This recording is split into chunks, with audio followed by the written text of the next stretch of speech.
Belajar ilmu falak itu penting untuk kita. Karena apa? Karena ibadah kita pasti terkait dengan waktu, pasti terkait dengan arah. Maka setidaknya kita harus tahu belajar ilmu falak.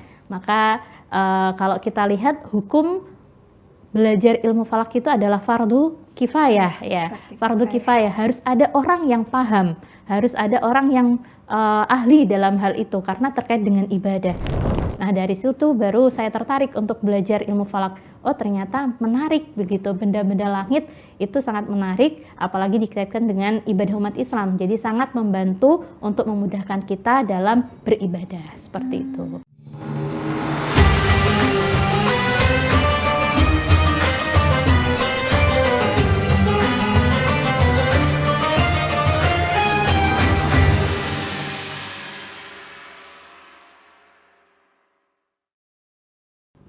Assalamualaikum warahmatullahi wabarakatuh. Halo Tribuners, kembali lagi dalam podcast spesial Ramadan, Wanita dan Islam. Kali ini dengan narasumber dan juga topik-topik yang menarik untuk dibahas dalam bulan Ramadan.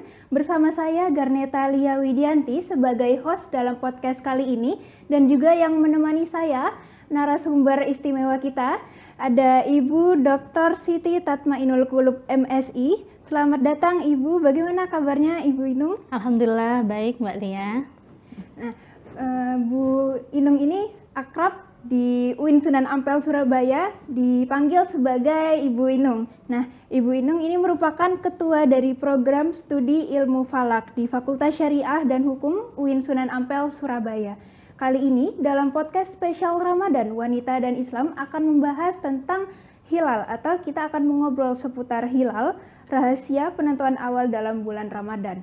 Nah, mungkin bagi Sobat Tribuners dan juga beberapa orang yang awam tentang ilmu falak masih belum mengetahui apa sih ilmu falak itu. Dari Ibu Inung mungkin bisa bantu untuk dijelaskan apa sih ilmu falak itu, Ibu. Baik, terima kasih Mbak Lia ya. Ilmu falak mungkin kita mengenalnya di Indonesia dikenal dengan ilmu hisab ru'yat, yaitu ilmu yang mana mempelajari tentang benda-benda langit, khususnya ada matahari, bulan, dan juga bumi yang terkait dengan ibadah umat Islam. Jadi objek kajian dari ilmu falak itu ada menentukan arah kiblat, menentukan awal waktu sholat, menentukan awal bulan Qamariyah atau kita kenal dengan kalender Islam, dan juga untuk menentukan gerhana, baik gerhana matahari ataupun gerhana bulan. Jadi kegiatan kalau kita belajar ilmu falak itu ada dua, yaitu menghitung dan juga meru'yah atau observasi, gitu Mbak. Wah, berarti ilmu falak ini hampir sama seperti astronomi ya, Ibu? Hampir sama, hanya saja ilmu falak ini lebih khusus lagi. Kalau astronomi itu berkaitan dengan benda-benda langit tapi umum, jadi dari segi sainsnya dikenal dengan theoretical astronomy mungkin kalau itu adalah ilmu astronomi. Tapi kalau ilmu falak ini lebih ke practical astronomy. Bagaimana ilmu astronomi itu dipraktekkan untuk ibadah umat Islam, seperti itu. Ya.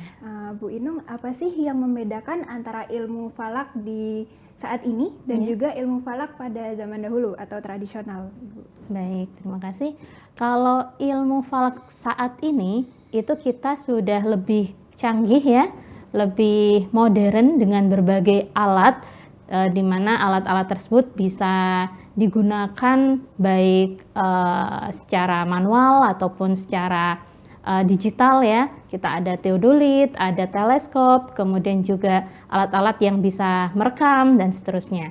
Kalau zaman dahulu alat-alatnya masih bersifat tradisional, jadi belum bersifat optik. Ya, dalam artian penggunaannya masih menggunakan manusia harus ada di sana, dan waktu itu alat-alat yang ada itu besar-besar. Jadi kalau satu rumah itu hanya cukup untuk 2 alat atau 3 alat. Satu alat itu bisa 3 meter kalau zaman dahulu. Dan untuk mengoperasionalkannya itu butuh 2 sampai 3 astronom untuk melakukan pengamatan. Kalau zaman sekarang sudah serba canggih begitu. Alat sudah lebih ringkes, bahkan sekarang sudah ada program-program, aplikasi-aplikasi yang itu bisa memudahkan kita untuk belajar ilmu falak begitu. Itu yang ada saat sekarang ya. Berarti seiring perubahannya zaman juga sudah ada teknologi ya. Betul. Kita mengenal adanya teknologi dalam ilmu falak ini, Bu, dalam ilmu falak modern seperti itu.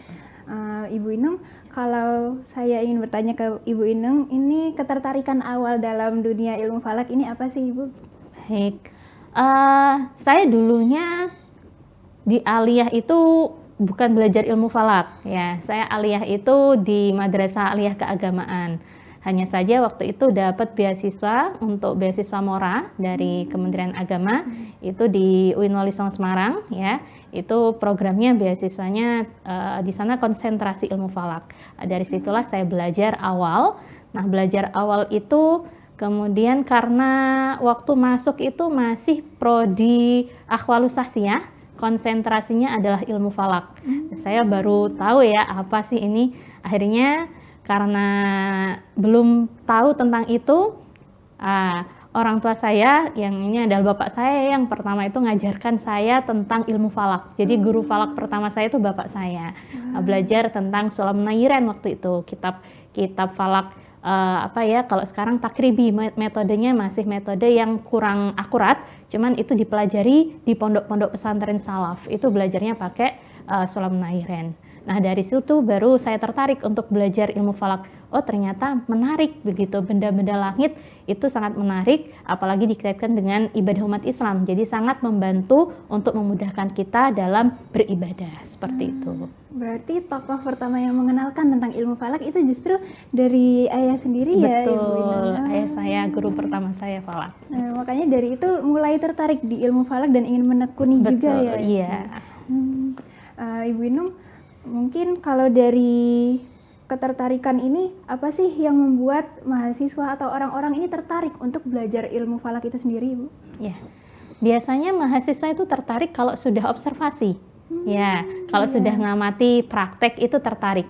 Kemudian kalau sudah ngitung, yang mana ngitungnya sudah pakai kalkulator ya, kalau sudah dapat hasilnya itu seneng banget begitu. Maka kalau di kampus itu saya sering ngajarkan itu dari yang praktis-praktis. Kita nggak ngajarkan dari yang sulit-sulit ya, ngajarkannya yang praktis-praktis dulu. Bagaimana sin 5 derajat itu cara nombolnya di kalkulator itu seperti apa? Oh, dapat hasilnya sama. Mereka senang ya. Dari yang praktis-praktis seperti itu akhirnya mereka juga tertarik. Oh, ternyata ilmu falak itu mudah begitu. Karena orang menganggap bahwa belajar ilmu falak itu ilmu yang sulit karena memang langka dan kesannya itu jadi momok begitu ya. Jadi momok bagi masyarakat atau kaula muda sekarang yang itu matematika itu sulit. Ilmu falak itu lebih terkesan sama dengan matematika begitu. Tapi kalau kita sudah mengenalkan dengan hal-hal yang praktis, mengenalkan bagaimana cara pencet kalkulator, bagaimana neropong, bagaimana mengsimulasikan dengan alat-alat yang canggih begitu, teropong dan sebagainya, mereka tertarik seperti itu. Karena memang ilmu falak itu memang fokusnya di praktiknya ya. Betul, banyak di praktiknya.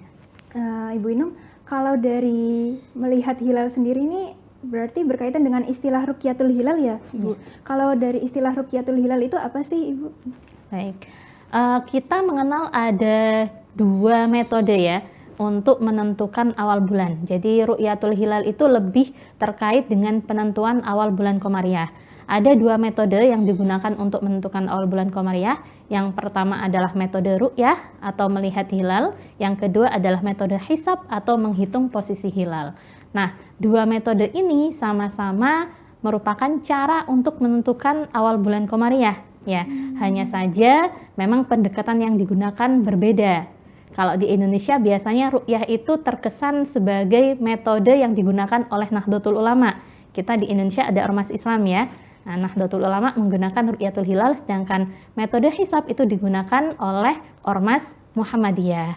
Nah, sebenarnya dua-duanya itu sama metode begitu, cara untuk menentukan awal bulan, dan dua-duanya itu dihasilkan dari penafsiran ayat Quran ataupun hadis yang berkaitan dengan hilal ya. Ada ayat Quran yas'alunaka 'anil ahillah qul hiya mawaqitu lin-nasi wal hajj wa laysal birru bi an ta'tul buyuta min zuhuriha walakinnal birra man yattaqa wa ta'tul buyuta min abwabiha wattaqullaha la'allakum tuflihun. Nah, di situ ada yas'alunaka 'anil ahillah ya, tentang hilal itu sendiri. Nah, untuk melihat hilal itu metodenya dengan hadis sumu li ru'yatihi wa aftiru li ru'yatihi fa in ghumma 'alaikum fa akmilu iddata sya'bana salasina. Ada kata ru'yah di sana. Nah, kata ru'yah itu ada yang memaknai secara tekstual. Secara tekstual berarti harus melihat begitu ya, melihat dengan mata kepala, melihat dengan perbuatan. Artinya ya ru'yah itu sendiri, ru'yatul hilal.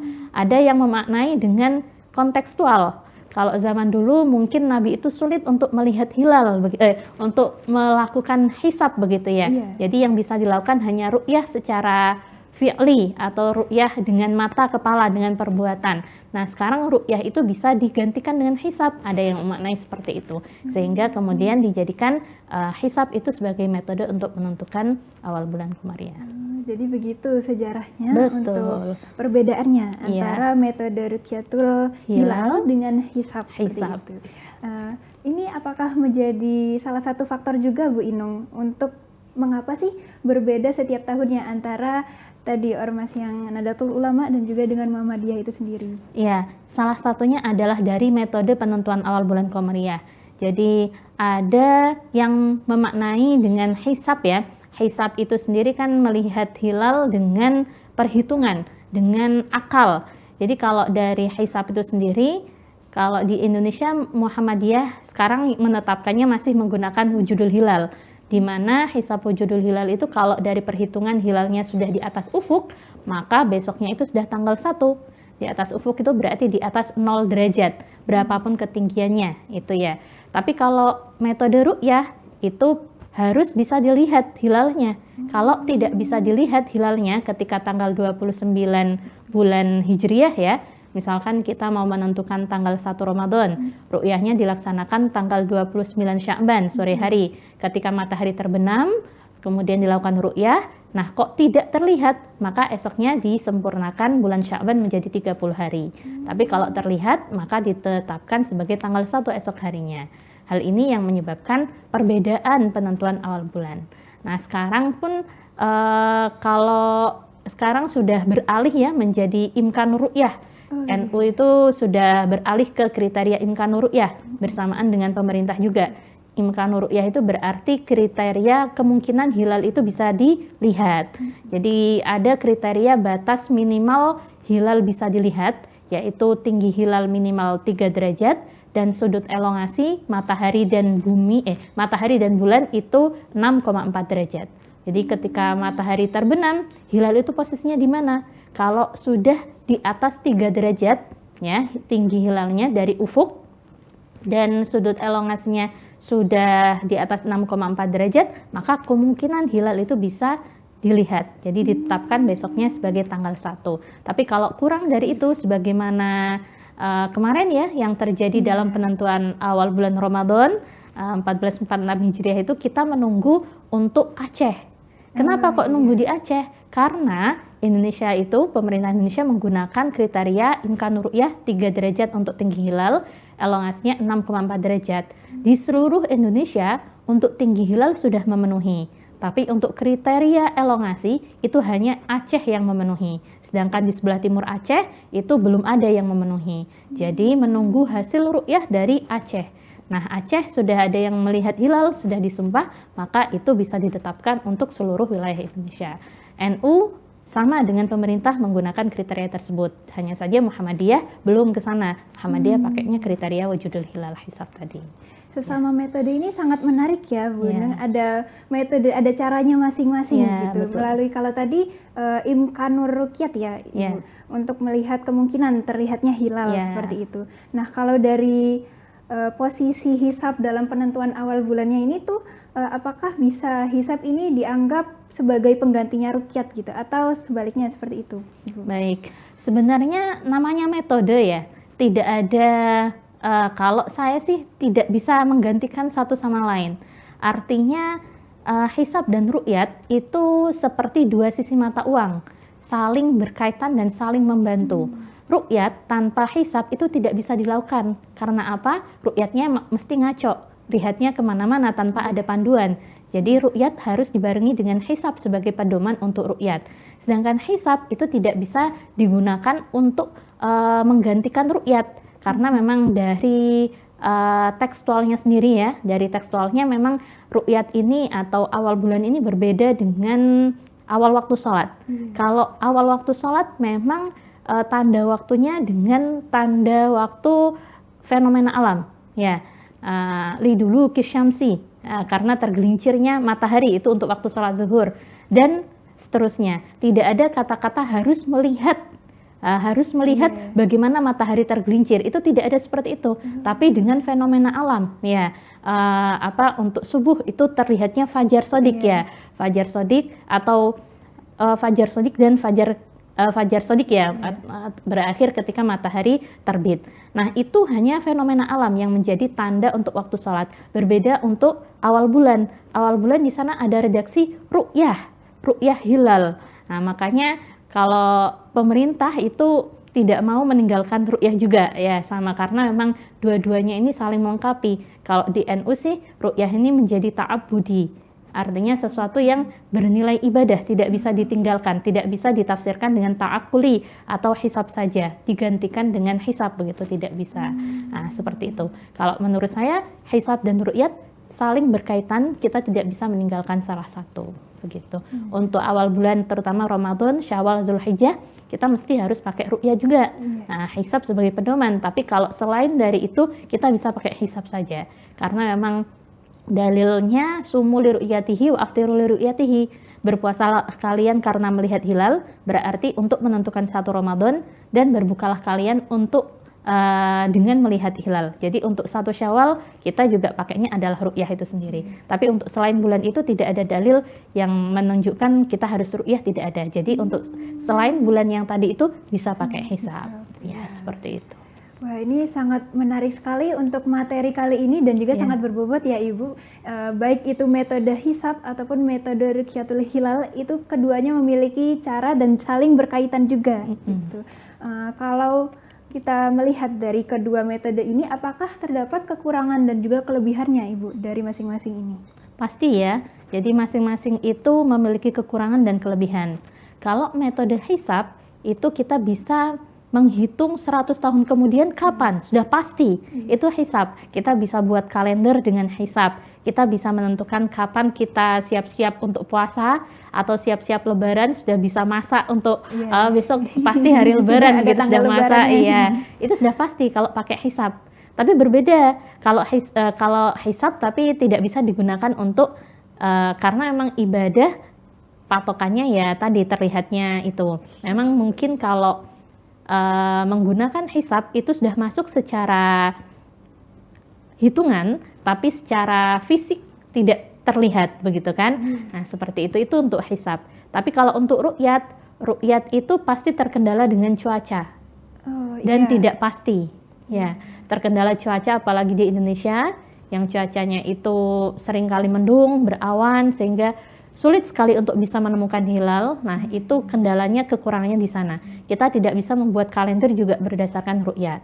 Tetapi ru'yat itu sesuai dengan dalil Al-Quran, dalil hadisnya, yang mana memang untuk ibadah kita harus melihat hilal itu, harus disesuaikan. Contohnya seperti kemarin, yaitu cuacanya juga mendung, seluruh Indonesia, ya sulit sekali untuk melihat hilal. Tapi ya memang kalau para ulama itu untuk ibadah itu ya mesti harus dilakukan yang melihat hilal tadi itu. Seperti itu. Bu Inung, untuk teknologinya sendiri dalam dunia modern, ilmu falak modern saat ini, apa saja sih, Bu, alat-alat yang digunakan untuk membantu proses dari ru'yatul hilal itu sendiri? Banyak sekali alat yang bisa digunakan, dari alat yang tradisional ataupun alat yang canggih, begitu ya. Kalau alat tradisional dulu orang menggunakan rubuk mujayab dan juga ada gawang lokasi, ya, semacam besi begitu berukuran segi 4 gitu, atau garis yang menunjukkan di mana sih posisi hilal, baik azimutnya, ya, arahnya, atau ketinggiannya begitu, atau altitudenya. Itu adalah gawang lokasi. Rubuk mujayab itu hampir sama dengan teropong, tapi dia tidak punya lensa untuk memperbesar atau memperkecil. Ya, cuman bisa melihat untuk ketinggian benda langit, itu pakai rubuk mujayab itu bisa. Itu untuk alat yang tradisional. Beberapa tempat seperti Cakung itu masih pakai rubuk mujayab. Masih ada yang beberapa tempat ru'yah itu masih pakai gawang lokasi. Tapi kebanyakan sekarang beralih ke modern. Modern itu pakai teleskop, ya, kemudian pakai teodolit, ya, teodolit, kemudian ya ada kamera untuk merekam begitu citra hilal dan beberapa alat lain, tapi utamanya biasanya teleskop, teodolit sama kamera itu untuk merekam. Ya. Mungkin ini yang terakhir juga Ibu Inung, mungkin dari Ibu Inung bisa memberikan apa sih urgensinya untuk kita belajar atau setidaknya mengetahui dasarnya dari ilmu falak itu sendiri, melihat hilal dan lain sebagainya itu Ibu Inung. Baik, belajar ilmu falak itu penting untuk kita. Karena apa? Karena ibadah kita pasti terkait dengan waktu, pasti terkait dengan arah. Maka setidaknya kita harus tahu belajar ilmu falak. Maka kalau kita lihat hukum belajar ilmu falak itu adalah fardu kifayah ya. Fardu kifayah, harus ada orang yang paham, harus ada orang yang ahli dalam hal itu karena terkait dengan ibadah. Kalau tidak ada ahli semuanya berdosa. Itu untuk ilmu falak sendiri. Nah, dan ilmu falak kalau kita tahu, kita bisa, kalau untuk Indonesia kita bisa toleran ya. Ada orang yang berbeda dengan kita. Oh, kita tahu, tidak asal menyalahkan, tapi kita tahu bahwa mereka punya dasar sendiri, mereka punya pemikiran sendiri, tidak asal menyalahkan, tapi kita juga punya dasar kita sendiri, kita punya pemahaman kita sendiri, kita yakin dengan apa yang kita yakini, nggak ikut-ikutan. Nah, seperti itu. Terima kasih banyak Ibu Inung. Jadi kita bisa tarik benang merahnya bahwasanya ilmu falak ini fokus pada praktik dari ilmu falak itu sendiri. Kalau astronomi tadi fokusnya pada teoretikalnya, kalau dalam ilmu falak fokusnya pada praktiknya gitu. Dan dalam hal ini ilmu falak punya dua metode, ada ruqyatul hilal dan juga ada metode hisab, yang mana keduanya ini juga saling berkaitan begitu ya Ibu. Oke, cukup untuk podcast kita kali ini. Terima kasih banyak Ibu Inung sudah membersamai kita pada podcast spesial Ramadan Wanita dan Islam. Saya Garneta Lia. Mohon maaf apabila terdapat kesalahan dalam perkataan maupun perbuatan. Wassalamualaikum warahmatullahi wabarakatuh.